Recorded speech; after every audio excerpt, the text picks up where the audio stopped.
र हेर्नुहोस् तपाईहरुले यो स्पाइडर पाम है, यसलाई चाहिँ मैले लामो खालके शेपमा निकाल्न खोजिरहेको छु है। यसको जराहरु चाहिँ लामो खालके है, स्टिङको बट्टा काटेर हेर्नुहोस्। र यसको जराहरु पनि दामी छ हैन। यो चाहिँ पहिला मैले यसलाई हल्का एउटा बट्टामा मात्रै गरेको थिएँ, अहिले चाहिँ मैले दुईटा बट्टा घाँसेर मुनि पुर्याएको छु है। र अब म यसलाई खोल्छु, हेर्नुहोस् तपाईहरुले।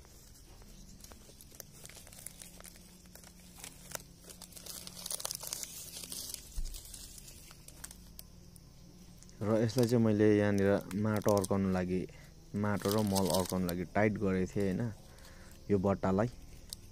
र अब यो डोरी खोलिसकेर म तपाईहरुलाई देखाउने छु। र म यो कसरी गर्ने छु त्यो चाहिँ अब हल्का देखाउने छु हैन। बादमा सक्सेस भएपछि बादमा पनि म देखाउने छु भिडियो बनाएर है, हेर्दै जानुहोस्।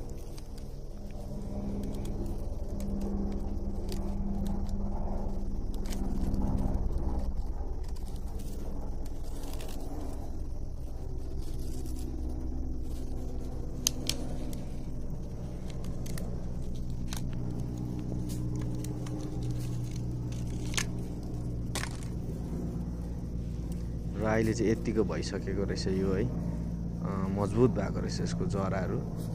अब यही स्टिङको बट्टालाई म अलिकति माथि सारेर मजाले बाँधेर यसमा है म मल माटो हालेर राख्छु, कस्तो हुन्छ हेर्दै गर्नुहोस्।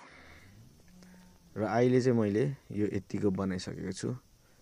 अब यो मैले यो गरेको कति 6-7 महिना भयो होला। अब फेरि यसलाई म 3-4 महिना यतिकै राख्ने छु हैन। त्यहाँदेखि फेरि अर्को ठुलो गमलामा हाल्ने छु यो जरा मजबुत भएपछि।